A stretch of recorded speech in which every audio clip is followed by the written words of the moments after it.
Hi everyone, my name is Megan, and we're running a really fun study right after class about mindfulness and vision. It shouldn't take more than 10 to 15 minutes, so if you're interested, we need more than 60 people, so just come up to the front after class and it won't take a long time. It's really fun. Thank you.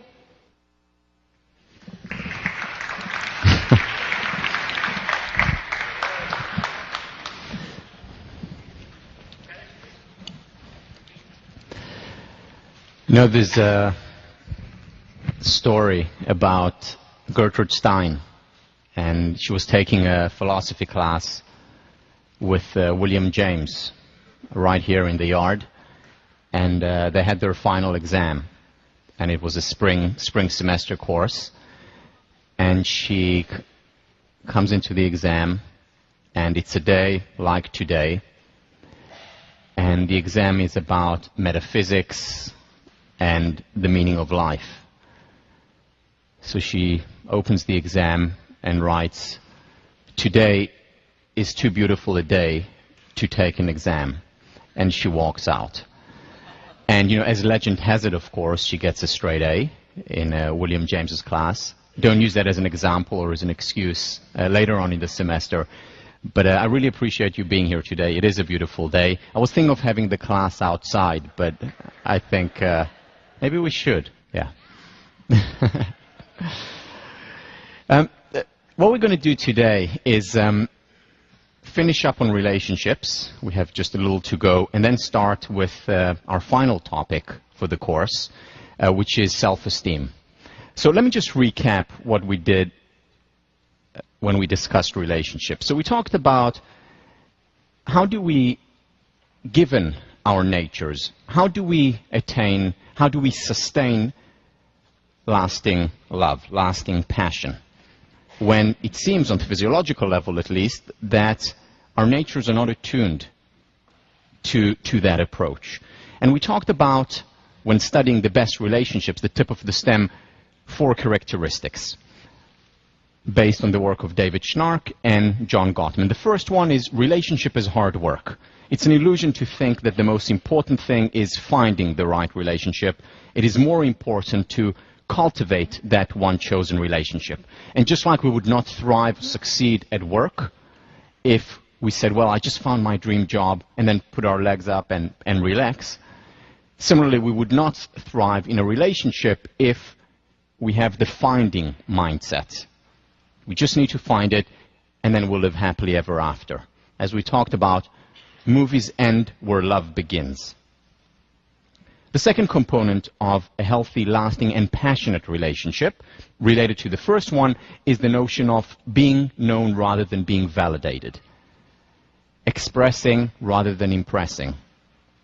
Being open, revealing our weaknesses as well as our strengths, our desires, our passions, our fears and insecurities. And relationships that do that, or partners that do that within a relationship, over time attain higher and higher levels of intimacy, happiness, and they thrive, and they maintain their passion.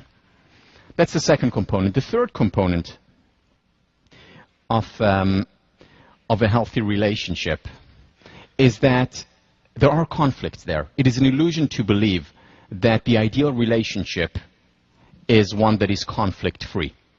That doesn't exist unless both partners are suppressing serious issues.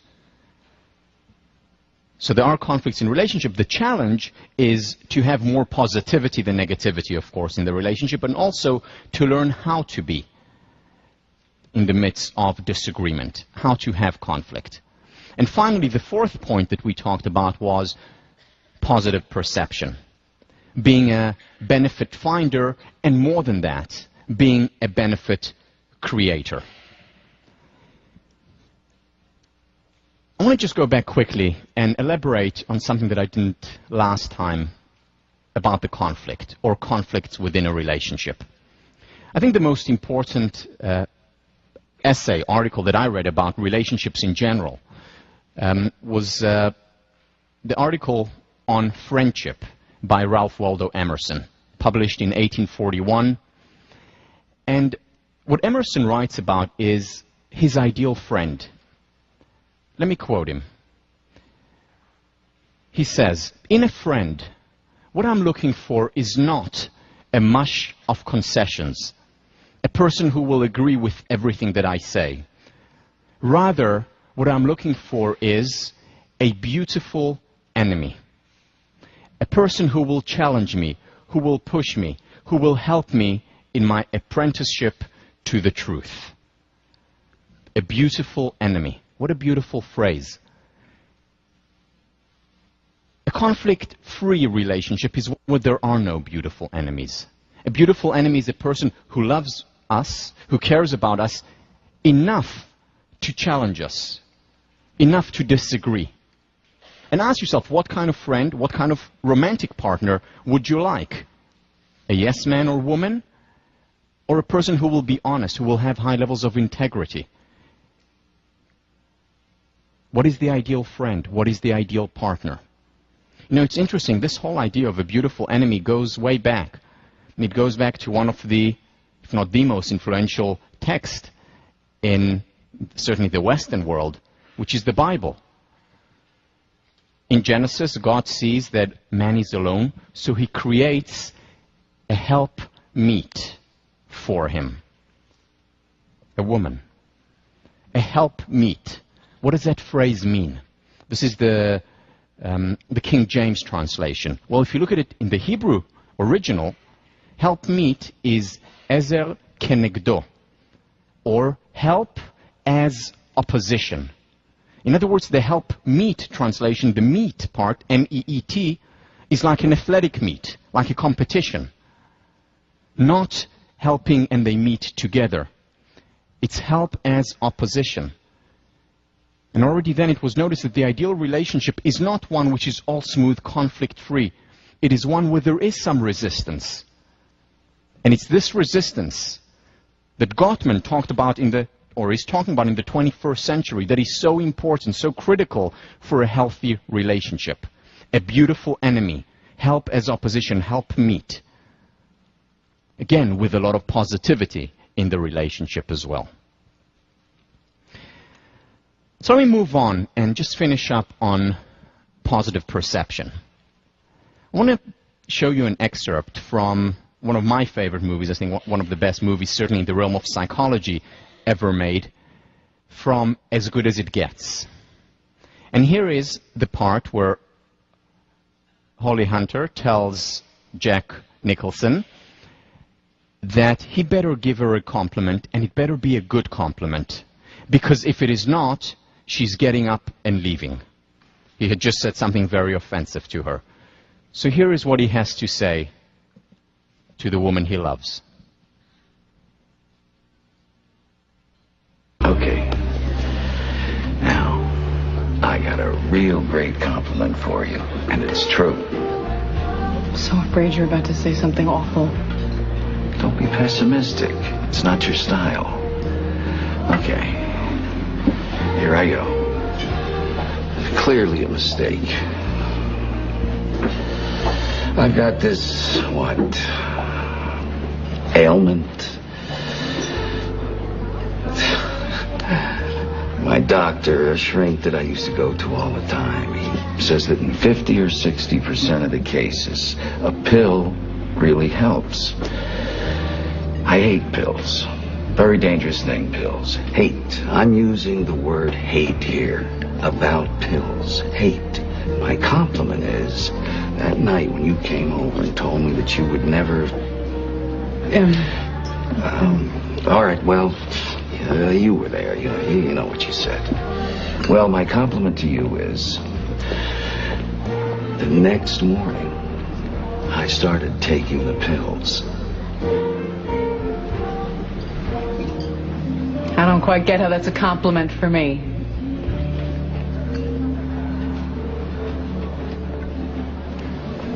You make me want to be a better man.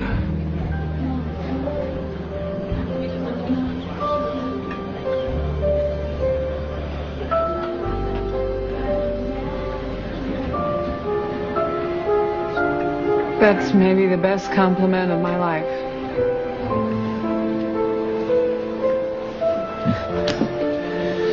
Well, maybe I overshot a little because I was aiming at just enough to keep you from walking out.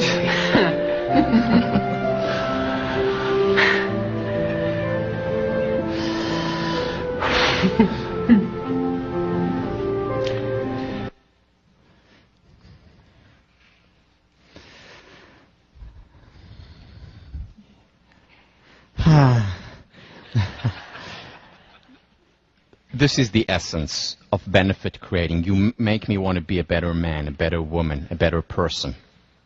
You make me want to do the dishes as well. What do we do then? How do we get a relationship or partners in a relationship to focus on the positive, to focus on the benefit, to focus on creating more good there? Well, we're going back to the very first lesson, very first class, and that is the importance of questions. Remember, questions begin a quest. When we ask a certain question, we see certain things that we didn't see before. When we ask a certain question, we're also avoiding or not seeing part of reality. Remember the geometric shapes. It's all you saw. You didn't see colors. You didn't see children on the bus. Most of you did not see the clock. And very often in relationships, the questions that we ask after the honeymoon is, what's wrong? What happened? Or what can be improved? And again, these are important questions with very good intentions, but we just avoid or don't see an important part of reality. So the questions that we need to ask are also the positive questions, questions that will allow us to see the children on the bus. What am I grateful for in my partner? And it's important to do that always, especially during difficult times, because there's always something to appreciate. And if we don't appreciate that thing, the good depreciates, whether it applying to our country, to our organization, to our relationship, as well as to ourselves. Second positive question, what is wonderful about our relationships? What's working? Why are we together in the first place? What do I love about him, her, us? What's good? And when we ask what's good, that's when we perceive it. And when we perceive it, when we appreciate it, it appreciates. It's not a surprise that the statistics are as they are, what we saw last time, that most relationships flounder, and even those that stay together don't really thrive. No, it's no coincidence. It's because most of the questions that we ask, again, with good intentions, no one has the intention, certainly not going into a relationship, to end it or not to thrive in it. But most of the questions that we ask, that we are taught to ask, are the ones that focus us on the metaphorical geometric shapes. And what we need to do is open up a new quest, new opportunities, see things that are there all along, that we simply have overlooked. Again, the quote from Robert M. Pirsig's book, Zen and the Art of Motorcycle Maintenance. So often, we look for the truth, and then the truth comes and knocks on our door, and we say to it, go away, I'm looking for the truth. Very often, it's right in front of us. All we need to do is look. And one way to look, one way to guide our attention toward what is right in front of us is by asking also the positive questions. Okay, so what do we have? What do we have so far? In terms of creating a more positive relationship, in terms of being a benefit creator, we want to focus on the potential. But there's one more thing that we can do, and that is communicating about positive events. This is taken from the work of Shelley Gable from UCLA, who's done, to my mind, the most important work in the area of positive psychology as it relates to relationships. You see, there's a lot of research that has been done on negative communication, meaning what we saw last time. How do you disagree? So rather have a cognitive disagreement rather than an affective or emotional disagreement. Focus on the substance, focus on the behavior rather than on the person, on the emotions. So we know that there is a lot of research in organizational behavior, in couples counseling research, and so on. There has been almost no research done on positive communication between couples, which is in line with most of the research done in psychology. Again, remember the ratio 21 to 1. Now it's a little bit less, but around 20-to-1 ratio, positive to negative research. Same when it comes to relationship, no exception, unfortunately. Here comes Shelley Gable and says, well, we also need to focus on what is working. And she started to study positive communication about positive events. And lo and behold, what she found was quite remarkable. In fact, what she found was that the way couples communicate about positive events is a better predictor of long-term success in relationships than how they communicate about negative events.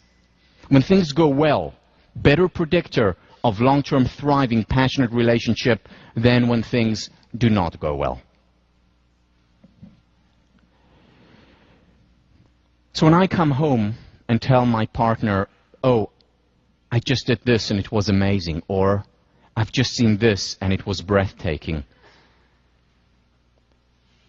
or this is what's going on at work, this is what's going on in my personal life, and it's a good thing, how my partner responds predicts our long-term success of the relationship. Specifically, what Gable is talking about is active, constructive responding. What is active, constructive responding?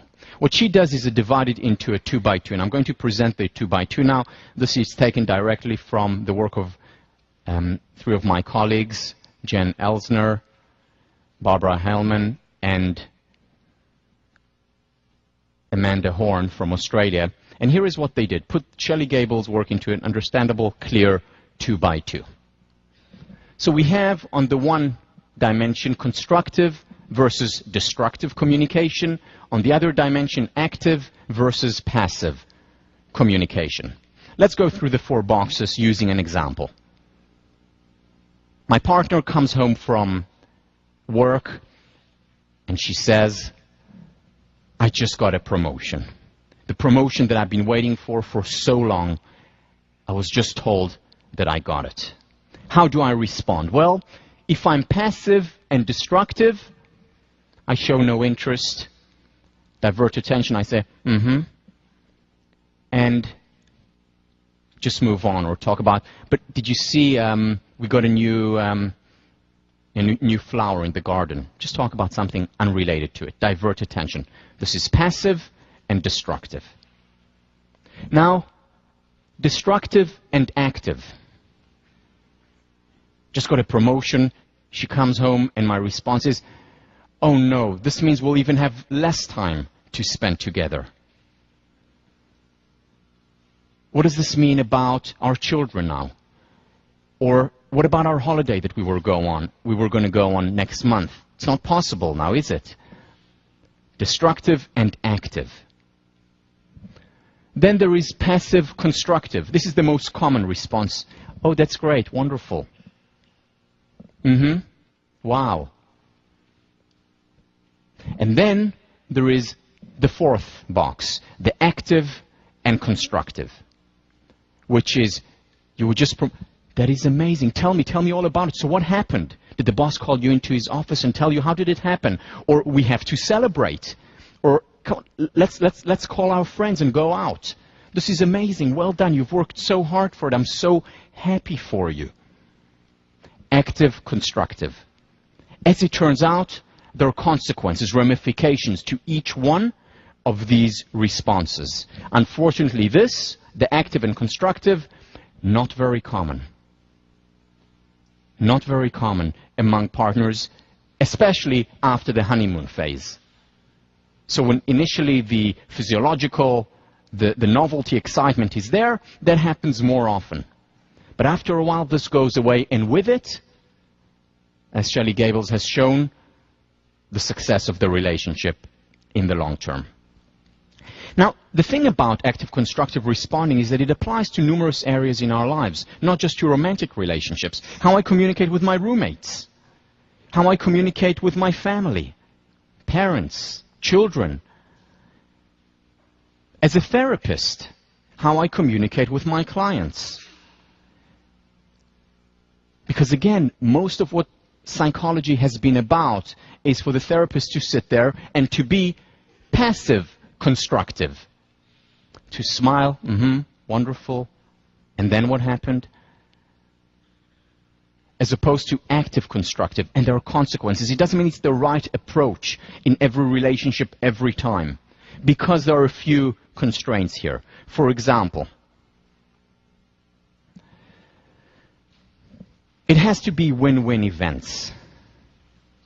Let's say my partner comes from work and says, Tal, you won't believe it. I just made the most amazing love with my colleague. He was unbelievable. In fact, I'd never felt this way before. Now, active constructive, do tell more. And what happened then?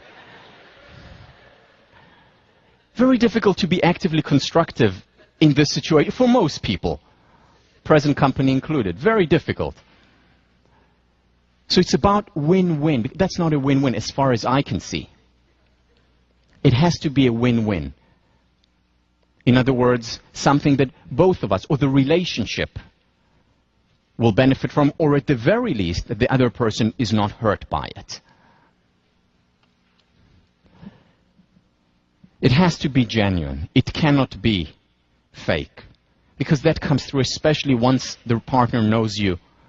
Over time, it just doesn't work. It has to be genuine, meaning we have to get into the role of our partner. Identify with, empathize with, be one with, so that we can genuinely respond to it. And if we do genuinely respond to it, and if it is a win-win event, that's when it generates upward spiral on a few levels. First of all, remember, usually when a positive event happens, what happens? There is a spike up, and then effective forecasting, Gilbert's work shows, goes back down again. What effective constructive responding does, which is, okay, tell me more. So how was it? Let's celebrate. Give me more details. I want to know. I'm interested. What it does to that spike is prolong it. It actually keeps it going for much longer than it would have had it just been a positive event and then back to base level. Because we know no matter what promotion we get at work, initially it feels great. No matter what raise, initially it feels wonderful, and then it goes back down again to base level. Active constructive responding actually elongates that raising, that improvement in well-being. So that's one spiral that it creates, feeling better. The second spiral is an interpersonal spiral, meaning a person who actively, constructively responds genuinely enters the same upward spiral. Meaning people who do that genuinely become happier as a result of it because they experience the event. And they themselves benefit and become happier. Again, a win-win, potentially. And finally, it also does what positive psychology as a whole does, which is build positive capacity. Remember, positive psychology takes us not just from the zero to the positive, it also helps us better deal with the negative to the zero. Partners who actively, constructively respond to one another are building capacity for hard times.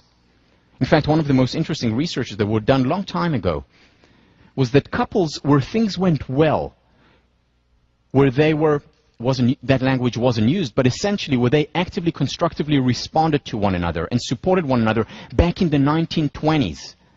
Once the Great Depression hit, the relationship actually became better. Whereas partners who didn't have it good before, the relationship very often dissolved, became worse. In other words, when they built the capacity, it helped them also deal with hard times, such as 1929 and the 1930s.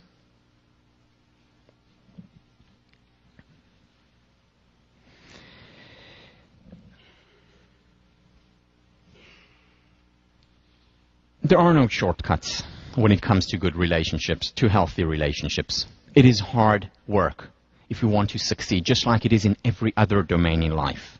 There are no shortcuts. However, that doesn't mean that the hard work cannot be enjoyable, cannot be pleasurable, as well as meaningful. And when that hard work is pleasurable and meaningful, over time, that leads to a happier relationship, happier individuals, to a win-win togetherness. I want to end but just addressing a point that many of you have raised with me. And that is, should we even talk about relationships in the context of the pursuit of happiness? And the answer for most people is yes, with some discomfort. Yes, because it's the #1 generator of the ultimate currency. Some discomfort because pursuing happiness is, by its nature, selfish. I mean, after all, when I'm thinking about my happiness, I'm thinking, by definition, about the self. And shouldn't a relationship be about the opposite of selfishness? In other words, about altruism. So let me just say just a few words about this.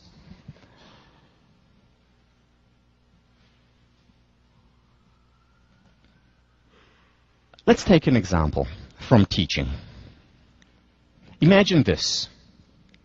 Imagine that I actually don't like teaching. I don't like to teach. I don't like coming here on Tuesdays and Thursdays. And in fact, it's very painful for me. However, I have a deep sense of duty because of my upbringing, because of the philosophies that I read. I have a deep sense of duty to other people. And I know that positive psychology is or has some important messages to give people, and therefore I teach it. Not because I like it, but because I think it can potentially help other people. And I wake up on Tuesdays and Thursday mornings and I dread going to class. The hour and a half seems like eternity to me. The last thing in the world I want to do is teach, but I'm driven by my sense of duty because I'm an altruist. I'm sacrificing myself for what I think is a greater good. Now think of the alternative. Imagine this teacher, and then imagine the alternative. And the alternative is me. I love teaching. There is nowhere else I would rather be right now than here. I love positive psychology. I can't wait to get into my computer and write the lectures. I can't wait to prepare the PowerPoints and work hard on Google Image to do so. I can hardly wait to interact with you. I love being here every Tuesday and Thursday. It is my passion. It is my calling. It is both pleasurable and meaningful to me to spend time with you. And now I ask you, which teacher would you rather have? The teacher who is here out of a sense of duty, for altruistic reasons, or the person who is here for selfish reasons, because he would rather be here more than any other place. I also ask you, which teacher do you think would be a better teacher? And now I ask you, which partner would you rather have? A partner who is with you just because they feel like, well, that person really needs me, or I feel sorry for the person. I don't really like that person, but I'm there just to be there for them because out of a sense of duty. Or would you rather have a person who is with you because you're the most important person in their lives, because they care about so much that the I becomes a we. They care about you as much as they care about themselves. They include you in their circle of the self. Which relationship do you think will thrive more? Now, that does not mean that there is no sacrifice in relationships. That does not mean that if my partner is unwell or needs my help, I will not go out of my way, even if it means giving up some things that I really, really want to do at that point. Of course, in healthy relationships, when the I becomes a we, sacrifice exists, and there is healthy sacrifice.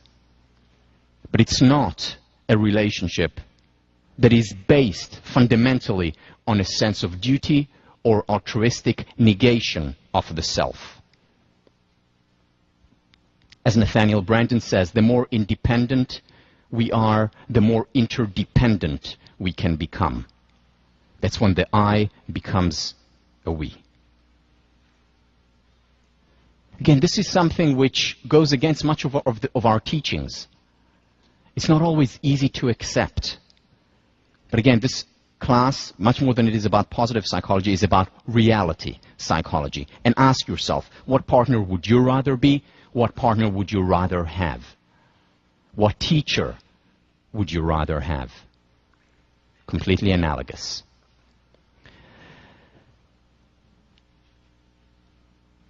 Okay, let's move on now to the very last topic of this class.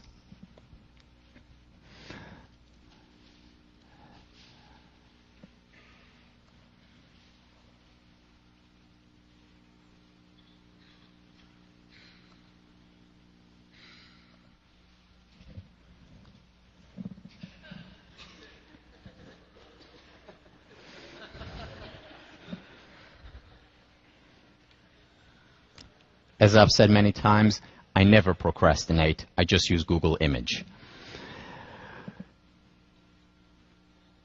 I started to think explicitly about the topic of self-esteem when I was a senior, as an undergraduate here. I started to think about it when I noticed another phenomenon. So that was after I'd switched into philosophy and psychology. I was very happy in my concentration. I was very happy in playing on the squash team.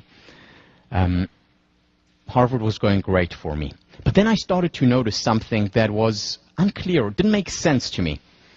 And that was the fact that I had low self-esteem. Or so it seemed at least. And it didn't make sense to me. Because I was doing well, I had won prizes, I'd received a lot of accolades, a lot of support, whether it's from my roommates, friends, family, a lot of pats on the back, in athletics, in academics. And yet I had low self-esteem, and it just didn't make sense to me. And there was another thing that baffled me even more. It was as if, on some level, I was punished by success. What do I mean by that? Every time when I would succeed, or when I did get praise, my self-esteem would increase, would improve. But then, very quickly afterwards, it went down back to its base level, and even lower. And in order to raise it back up again, I needed even more praise, even more accolades than I needed before. And the metaphor that kept on coming to mind was Sisyphus pushing a rock up a mountain. I would push that rock up the mountain, struggle, till the next victory came. And the next victory came, and I got the praise, I got the accolades, I got the prize. And my self-esteem was high. I was on top of the mountain. And then this rock would be rolled down again. And I would have to run down and start pushing it up again, only this time the hill was even steeper. And I would have to struggle even more. And I would get up there again, and then it rolled back down. Now it wasn't enough to have the accolade, the praise, the amount, the quality and the quantity that I had before. I needed even more just to get onto the same mountain, even steeper, even more difficult. And it didn't make sense to me. And then I took a class. Senior year, ended up being one of my favorite classes for various reasons which I will not go into now, fairy tales. I took fairy tales and we read Emile, Rousseau's Emile, and Maria Tatar talked about wonderful theories, and it clicked. I ended up writing my senior my final paper for that class on self-esteem, and that eventually became my dissertation. That's what I actually wrote my PhD on, this topic. So what I want to do today is share with you some of the insights that I got in fairy tales, as well as other thinkers who have been thinking about this topic of self-esteem, because it is important. It is not for nothing that I end the course with the topic of self-esteem, because it is at the foundation, at the core of so many of the other things that we discussed, whether it's healthy relationships, whether it's happiness in general, whether it's benefit finding or benefit creating, whether it's being known rather than validated. Self-esteem encompasses so many of these ideas. So here is what we're going to do. First of all, we're going to talk about why it is important. A lot of misunderstanding about what self-esteem is and is not. So we're going to talk about some theories that can apply to our lives. Then we'll elaborate on the paradox that I just talked about, that sometimes success actually leads to lower levels of self-esteem. And why does that happen? We'll explain that. And then I'll introduce essentially my dissertation on self-esteem, where I divided the one construct into three distinct components, which are dependent self-esteem, self-esteem that is generated by others, praise, approval; independent self-esteem, self-esteem that comes from within, self-esteem that is not contingent on what other people say, self-generated; and finally, unconditional self-esteem, or a state of being where we simply and naturally exist. So I'll talk about these three levels and how we can cultivate independent as well as unconditional self-esteem. And finally, we'll end next time by talking about how we can enhance our levels of self-esteem. Now, many people, when they listen to a lecture on self-esteem, go into evaluation mode and say, okay, so do I have high self-esteem? I meaning you. Or is my self-esteem higher than the person sitting next to me, or my partner or friend?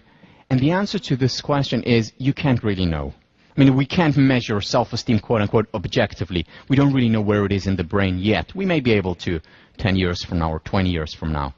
But that's not an important question. Just like, am I happy or not, is not an important question. In fact, a misleading question. The question, rather, remember, is how can I become happier? The same with self-esteem. The question is not do I have high or low self-esteem, but rather how can I enhance my self-esteem? Because as I'll argue shortly, there cannot be too much self-esteem. What sometimes people associate with too much self-esteem, which is arrogance and conceit and narcissism, is not self-esteem. In fact, it's the exact opposite. It's lack thereof. So having a stronger sense of self is a good thing. And the question is, how can I enhance it? Today, my self-esteem is higher than it was when I started thinking about it 15 years ago. And hopefully 15 years or 5 years from now, it will be higher than it is today. It is a lifelong process. And we'll talk about how that lifelong process unfolds and what we can do to expedite it, to intensify it. So first of all, definition of self-esteem. There are numerous definitions. Let me read you just a few from the main thinkers in the area.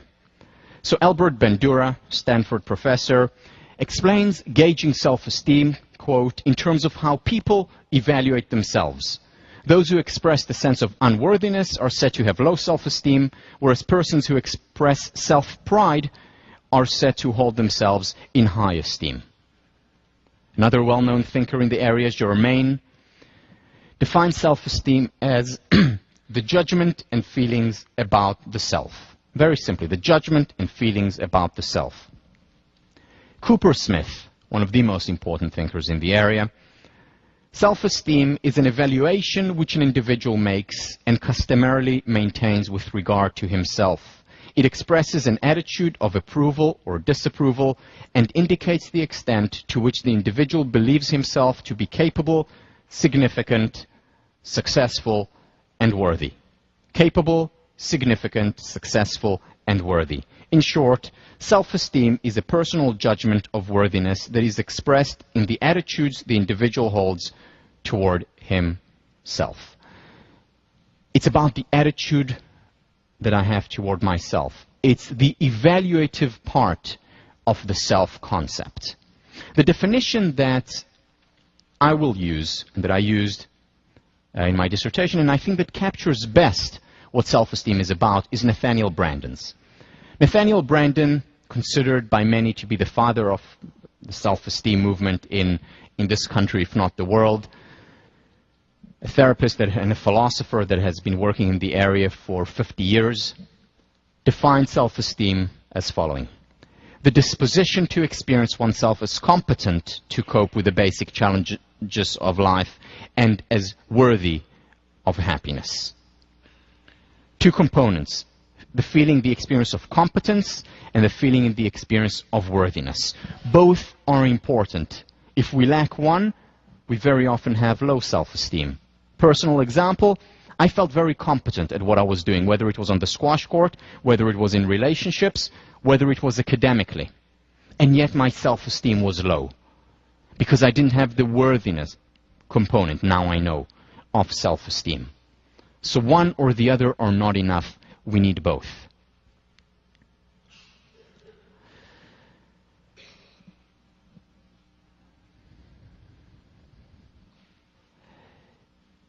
Nathaniel Branden continues, of all the judgments we pass in our lives, none is as important as the one we pass on ourselves. Why? Because we're constantly with ourselves. It affects every area of our lives, when we're alone, when we're with others, when we're at work, when we're working by ourselves, when we're in a team. It affects every area of our life. As Goethe said, the greatest evil that can befall man is that he should come to think ill of himself. So high self-esteem is important, or self-esteem, a sense of self, is important. And yet, if we look around us, if we look within us, there is much room for improvement. Some people more than others, but for everyone, there is room for improvement. Here are some of the benefits associated with high self-esteem. First of all, mental health, higher levels of resilience, dealing with difficulties. And this applies to kids who are 6 years old or to 96-year-olds. Throughout our lives, the higher our levels of self-esteem, the more resilient we are, the better we're able to deal with anxiety, with depression, with the inevitable hardships that arise. Relationships improve. This applies very much, as we'll see later, to romantic relationships. It applies as much to friendships. It applies as much to family relationships. In the words of Branden, self-concept is destiny. Beliefs are self-fulfilling prophecy. If I think of myself, believe in myself, believe that I'm worthy, that I'm capable of a lot, I'm much more likely to succeed. Remember the two predictors John Cotter had for highly successful HBS grads. The first one was that they were always asking questions, always wanting to learn more. The second was that they believed in themselves. This is what distinguished the most successful from the rest. Self-concept is destiny. Emotional intelligence, a concept popularized by Daniel Goleman, initially introduced by Salovey from Yale, by Gardner from Harvard. How effective we are with others. Our intrapersonal intelligence, our interpersonal intelligence, together making emotional intelligence much higher for people with high levels of self-esteem. And finally, the sum total not In my research, as well as other people's research, the correlation between self-esteem and happiness is above 0.6. Very high correlation, not the only determinant, but certainly one of the major determinants of happiness. On the other hand, low self-esteem is associated with anxiety. I'm not talking about the natural kind of anxiety. You know, if I'm standing on a cliff and I feel some anxiety looking down, that's natural, that's healthy. Permission to be human. It's important to experience anxiety. It's natural. We all do it. Just like the law of gravity is part of physical nature, anxiety is part of human nature. But anxiety that is unhealthy is one that is for no apparent reason. Again, Branden calls it self-esteem anxiety. Suddenly waking up in the middle of the night and feeling anxiety for no apparent reason. Or going through life generally with a sense of angst, of fear. Not really clear, not really sure of what. That is very often a symptom of low self-esteem. Depression. Again, we're constantly spending time with ourselves. We're constantly inside our minds. The I is constantly evaluating the me. And if the evaluation is wanting, if it's low, very often it leads to depression. Psychosomatic symptoms include insomnia, include getting sick because our immune system is lower, physical immune system is lower, and so on. Self-concept is destiny. It applies to our top performance. It applies to our worst performances as well. School children who are underachievers, very often that's associated or a result of low self-esteem. Nathaniel Branden calls self-esteem the immune system of consciousness. The immune system of consciousness. When we have high self-esteem, it means we're more resilient psychologically. Remember, a strong immune system does not mean we don't get sick. It means we get sick, but less often, and when we do get sick, we recover more promptly. The immune system of consciousness. It means that sickness is the exception, well-being is the rule. It means that we're pursuing happiness rather than constantly running away from unhappiness. These are all signs of high self-esteem versus low self-esteem. Resilient psychology. Bednar and Peterson, two researchers in the area, asked the question, what is the underlying cause, or is there an underlying cause, to most psychological disorders and ailments? And what they came up was with one construct, and that was self-esteem. Self-esteem is critical, first of all, in understanding many of the emotional and behavioral problems, and second, in terms of treating most, not all, but most of the emotional and behavioral problems. Self-esteem at the core. Finally, it doesn't just apply on the individual level. It also applies on the societal level. There was a California task force by the government that coined self-esteem as a social vaccine, because what they found was that self-esteem was associated, low self-esteem was associated with substance abuse, teen pregnancy, school dropout rates, violence, and crime. And high self-esteem did the opposite, helped overcome these social ailments. Again, not a panacea, but helps in many ways. So self-esteem is good. Self-esteem, in fact, is great. It's important. However, not all is rosy in self-esteem land. And there are some criticisms, and some criticisms by very important thinkers in the area. One of them, the leading one, is Roy Baumeister from Florida, equating self-esteem with arrogance and conceit. Because if you take a questionnaire of narcissism, those who are high on narcissism will also score very high on a self-esteem measure. But here lies the problem. And here in the paper that you're reading is how we can debunk at least this criticism. There are others. You see, a person who is a narcissist, who is arrogant, doesn't have high self-esteem. I mean, we all know that's common sense. Someone who walks into the room immediately looking like a peacock, showing off, bragging. Does that person have high self-esteem? Probably not. A person who is humble, who doesn't need to constantly show off, is usually the person with higher levels of self-esteem. As Rollo May, one of the founders of the humanistic psychology movement, says, the person who feels weak becomes a bully, the inferior person a braggart. A flexing of muscles, much talk, cockiness, and endeavor to brazen it out are symptoms of covert anxiety in a person or a group. It's the exact opposite of self-esteem. Unfortunately, today, our measures of self-esteem are through questionnaires. And if you ask a narcissist, do you have high self-esteem? The answer will, of course, be yes. However, the questionnaires are not most of the questionnaires are not sophisticated enough today to differentiate between true self-esteem and what Nathaniel Branden calls pseudo-self-esteem, the pretense of self-efficacy and self-respect. Soon, we'll be able to measure that much more objectively. So that's for narcissism, but there are other criticisms, and that is that self-esteem, high self-esteem, leads to unrealistic evaluation, and that ultimately hurts people.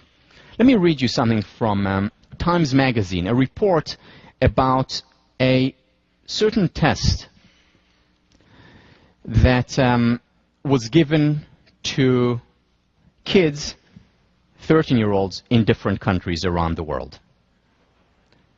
A standardized math test was given to 13-year-olds in 6 countries last year.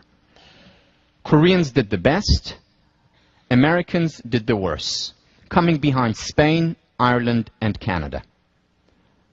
Now the bad news. Besides being shown triangles and equations, the kids were shown the statement, quote, "I'm good at mathematics," unquote.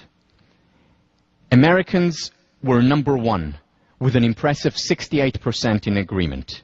American students may not know their math, but they have evidently absorbed the lessons of the newly fashionable self-esteem curriculum, wherein kids are taught to feel good about themselves.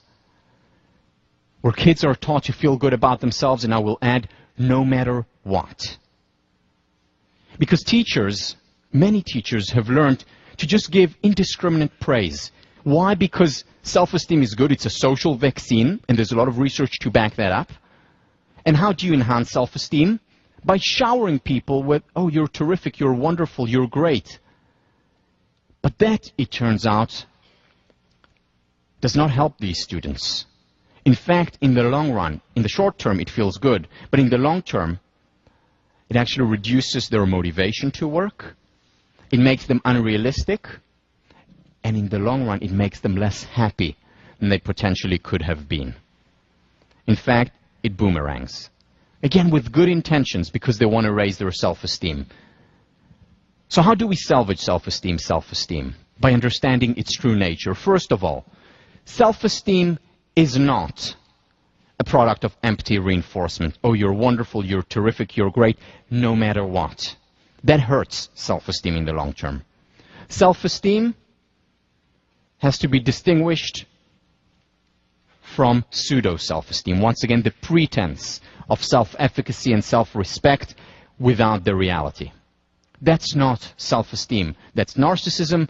That's detachment from reality. And as we've been talking about constantly, psychological health is a function of connection to reality. So what is self-esteem? Self-esteem is founded in reality, in actual performance, in actual success, in actual practices. It is a product of hard work. Okay, do you remember the secret of success from 2 months ago? Optimism, belief in oneself, passion for what one is doing, and finally, hard work. That's the secret. Again, something we all know, something that is commonsensical.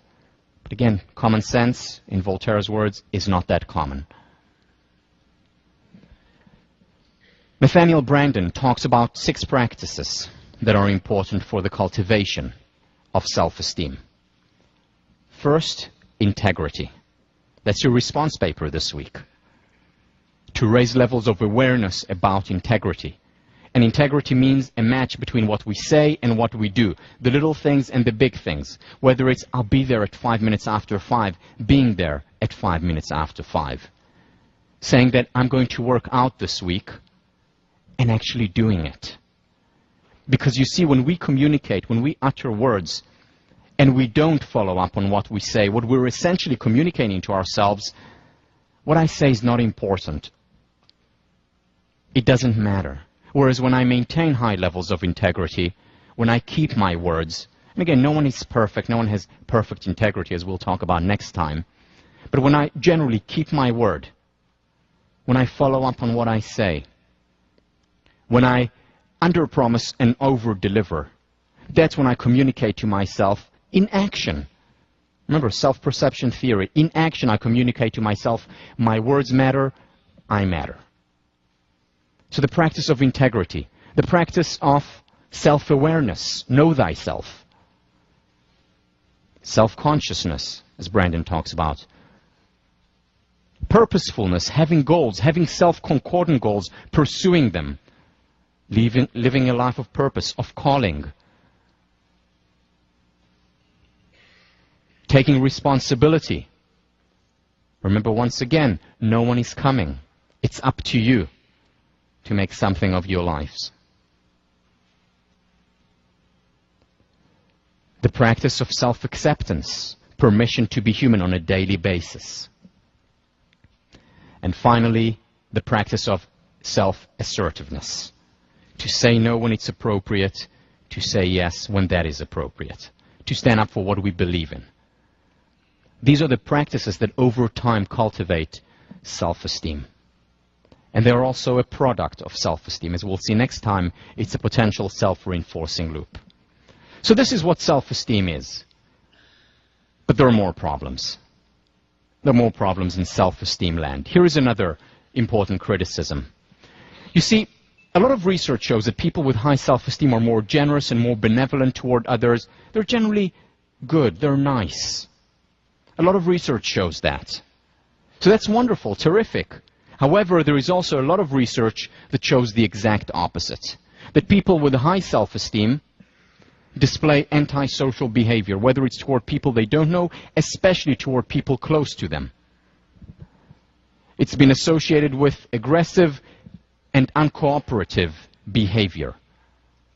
Levels of hostility associated with high self-esteem in some studies. There are contradictory evidence. Doesn't make sense. What's going on in self-esteem land? Hasn't been resolved until recently.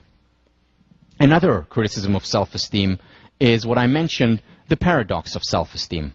You see, the praise that I received as a senior here, or as a student here in general, was praise that was based on reality. You know, I did well in squash, I got praise for that.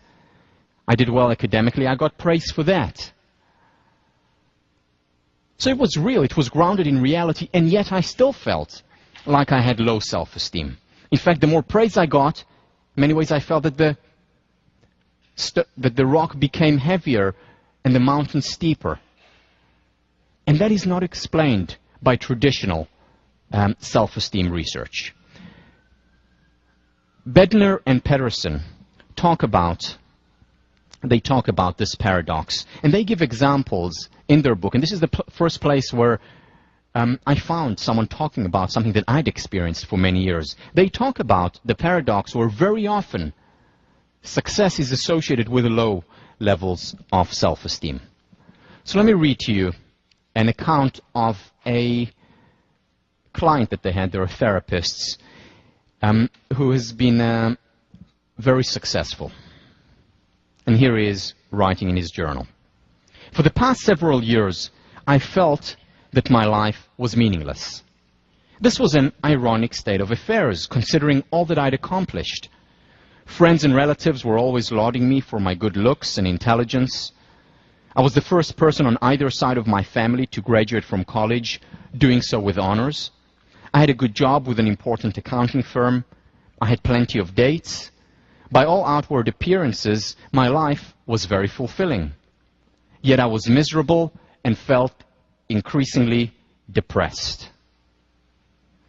6 months of psychotherapy had helped me to catch an occasional glimpse of the underlying cause of my unhappiness. It always seemed to involve low self-esteem or my disapproval of myself. Somehow it seemed like I really did have a low opinion of myself. But I found that idea confusing because of all the success in my life. Bednar and Pedersen talk about or introduce there the paradox of self-esteem. That's what they call it. Self-esteem is not associated with success. It's not associated with social status, with money. It's associated with other elements. In fact, as the paradox shows, very often more success leads to more difficulty in this realm. It was this difficulty that I wanted to explore and explored in my research. And this is the formulation that I introduced. The first level of self-esteem was a dependent self, because what I felt was that self-esteem as a construct was not enough. The contradictions there were plenty. The paradox there was not explained by the notion of self-esteem. So I divided self-esteem into 3 parts based on the work of Lovinger. She did her work back in the 60s, based on the work of Maslow, based on the work of Carl Rogers and Nathaniel Branden. who had talked about these things. But again, we're not in the majority. Most people who talked about self-esteem talked about it as a single construct. The second component, self-esteem that is not contingent on others. And finally, the third component, essentially, does not even need to be called self-esteem, simply a sense of self. Let me begin with each one, describing each one. And what I'll do in describing each one is talk about the two components of self-esteem. So essentially what I'll create is a 3x2. The three types of self-esteem, each one how it relates to worthiness, to self-respect, and how it relates to competence, the two components of Nathaniel Branden's work. So first of all, in terms of worthiness. In terms of worthiness, a person who has high dependent self-esteem is other-determined. They enjoy and they need the appraisal. If I do well in a lecture and I get external feedback, that makes me feel great. If I don't get great feedback, I feel awful. If I do well on an exam and I get good feedback from my TF or parents, I feel terrific.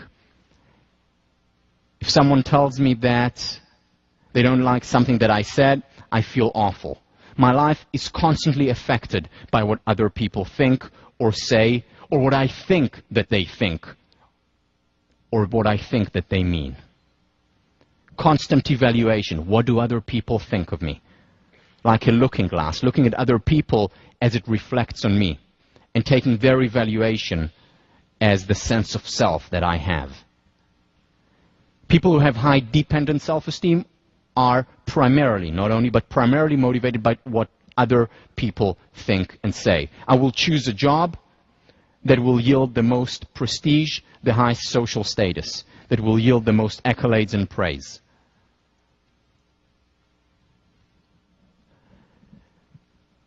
I will choose a partner where I think most other people will approve of and like. Again, the sense of self contingent on other people. The important decisions are made based on other people's approval or disapproval. Second, sense of competence. The second component of self-esteem, according to Branden, comes through other comparison. How am I doing relative to other people? If I do better than others on a test, I feel great. If others do better than I do, no matter how objectively good or bad it is, what matters is how I'm doing relative to others. William James captured this. He said, I, who have staked my all in psychology, am mortified when others know more psychology than I, compared to other people. In fact, most psychologists have talked about self-esteem as dependent self-esteem. The work of Cooley, talking about the looking glass metaphor. The work of Meads back in 1934, talking about dependent self-esteem. How we evaluate ourselves depends on what others say or think, or what we perceive they think or say about us. Most of the thinkers have talked about it. This is best captured, and this is where I thought about it for the first time in fairy tales. This is best captured by the evil queen. Mirror, mirror on the wall, who is the fairest of them all? And as long as the mirror says, you, my queen, are the fairest of them all, she feels great. As soon as there is one person who is more fair than thee, immediately she's mortified. The two components of self-esteem here. First of all, other-determined. I'm asking a mirror to evaluate me, not self-determined. So my worthiness comes from an external source. And second, competence. I compare myself to others. Is there anyone who's fairer than I? Dependent self-esteem. Now, I've quite literally now caricatured dependent self-esteem. Let me make it this very clear. Everyone has some dependent self-esteem. There is no person that I've met or have heard of who is oblivious to what other people think or say, or to social comparisons. It's part of human nature. Nature to be commanded must be obeyed. If we fight it, it will only intensify, as we've seen numerous examples throughout the semester.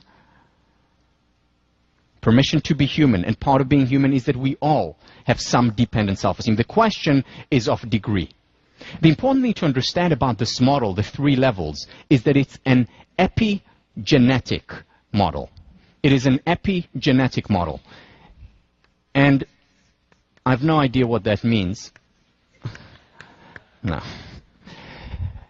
Epigenetic is that you first need to get past the first stage in order to get to the second stage. You first need to get past the second stage in order to get to the third stage. That you cannot skip, for example, from stage 1 to stage 3 without going through 2. So everyone experiences dependent self-esteem, always. However, after a time, if we have healthy dependence, which is natural, which we all have at an earlier age, later on it becomes independent. And if we're able to cultivate healthy independent self-esteem, we go up to the unconditional self-esteem, to the state of interdependence, which is the highest level. But even at that highest level, we still have remnants, and we'll always have elements of the dependent as well as the independent sense of self.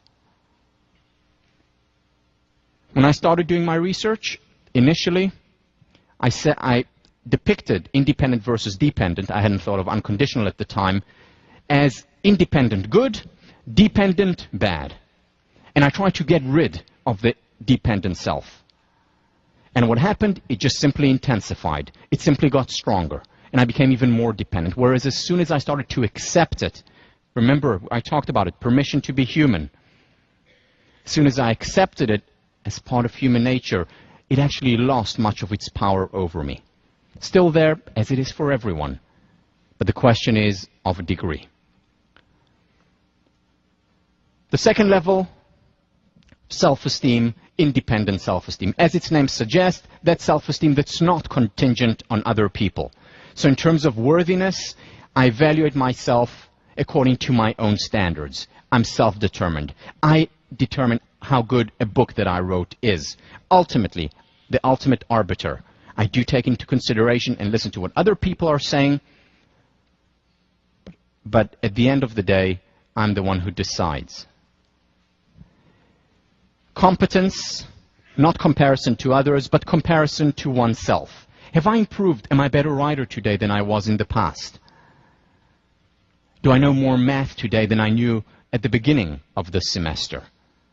Am I able to apply more things from positive psychology than I applied initially? Not compared to my roommate who's applying so much more or so much less, but mostly focused on the self. Once again, people who wrote about this type of self-esteem, Nathaniel Branden, Abraham Maslow, Carl Rogers, and a handful of others. A person who has dependent self-esteem looks for constant approval, is afraid of criticism. Very often it's associated with perfectionism. Whereas a person who has an independent sense of self looks for criticism. In fact, that person constantly looks for beautiful enemies.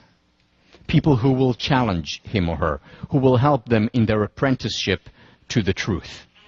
Because they want to improve.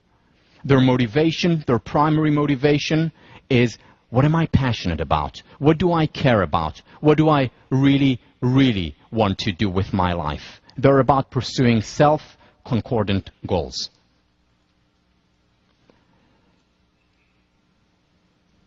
A friend of mine, Mike Moldavano, philosopher, writes about dependent self-esteem. And he says that this person answers or is associated with the following. We say that we want the truth. What we mean is that we want to be correct. We say that we want the truth. What we mean is that we want to be correct. Many people with dependent self-esteem say, yes, I'm really pursuing what is right, what is true, what is noble. Whereas actually the motivation is protecting the self from criticism, from negative evaluation, from a lower sense of self-esteem that is contingent on others. And once again, in contrast to saying we want the truth, meaning we want to be correct, we have the person with independent self-esteem who wants beautiful enemies, who really is an apprentice to the truth. To summarize, the initially the first 2 by 2. Dependent self-esteem, worthiness determined by others. I do things for accolades, for praise primarily. And competence, how well am I doing relative to other people? Am I better or worse than them? And that determines my self-esteem. In terms of my worthiness, in terms of independent self-esteem, I compare myself to myself. Have I improved? Am I getting better? Am I learning? And my worthiness is determined by my own evaluation. Third level, unconditional self-esteem. In many ways, this is not even self-esteem because there is no esteeming involved here. The first component, worthiness, not contingent. It's not contingent on other people's evaluations. It's not even contingent on my evaluation. I'm confident enough not to be engaged in evaluations. In terms of competence, it's interdependent. I don't compare myself to how well I'm doing relative to others, nor even to how well I'm doing relative to myself. I'm in a state of being, interdependence with others, fully comfortable in my own skin. For example, a person writing a book who has high dependent self-esteem is primarily motivated by the accolades, by the praise that he or she will get. A person who has high dependent and also by how well that book is doing relative to other books.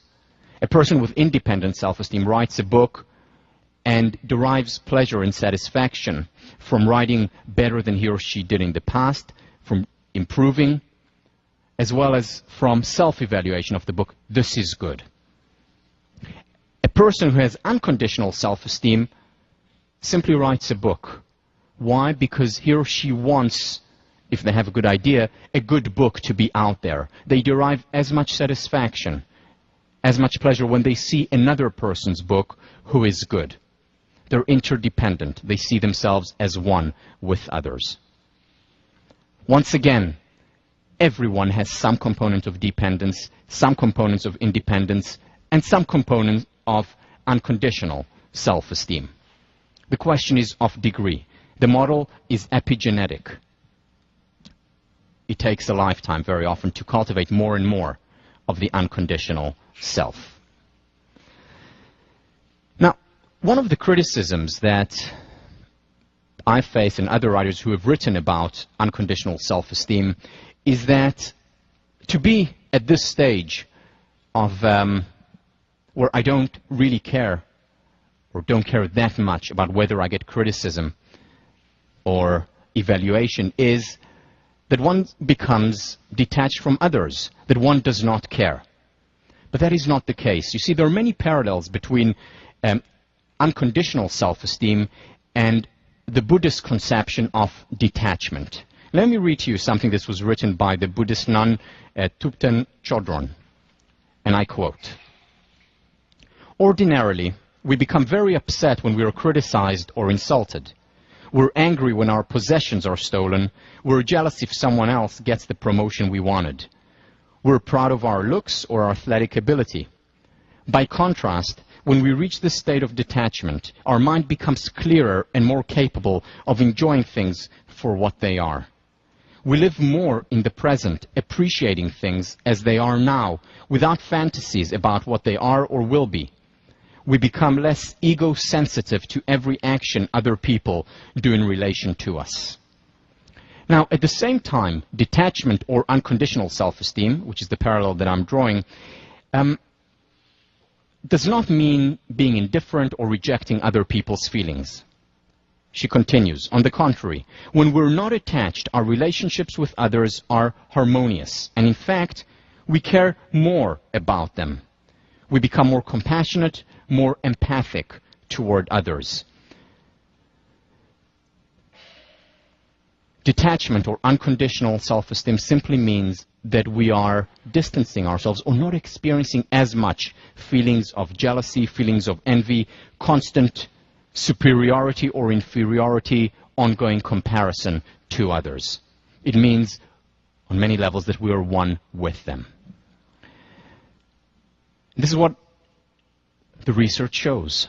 You know, in fact, you can think about unconditional self-esteem as parallel to going to a movie. When you go to a movie, what happens? You're empathizing with the characters there. When they go through a hard time, you experience a hard time viscerally. When they thrive and succeed, you thrive and succeed. You're one with them. Why?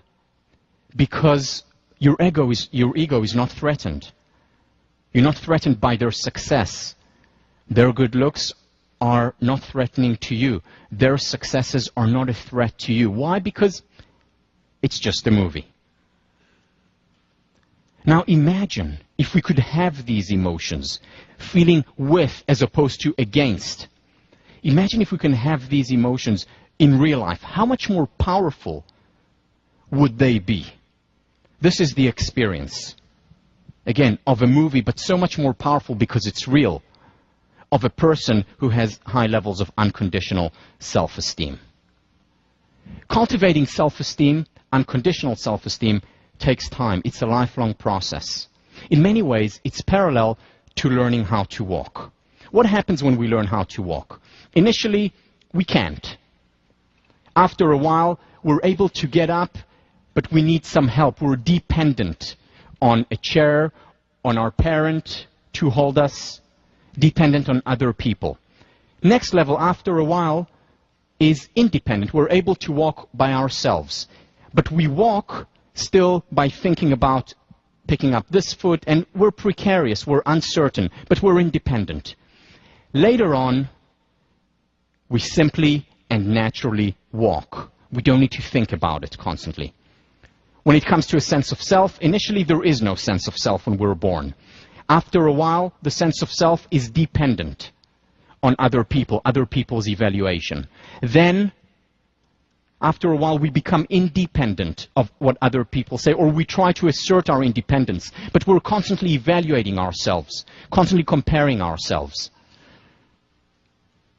And then finally, after a while, when we cultivate this strong sense of independence, we simply and naturally exist. That is, if nature is allowed to take its course, and that takes time. David Schnark talks about the average person at the age of 50 becoming known rather than validated, strong unconditional self-esteem. Maslow talks about the self-actualized person at the age of 45 or 50. That's unconditional self-esteem. It takes time. It's epigenetic. But the process itself, as we improve and grow, is or can be as enjoyable, as pleasurable as learning how to walk. I'll see you next week.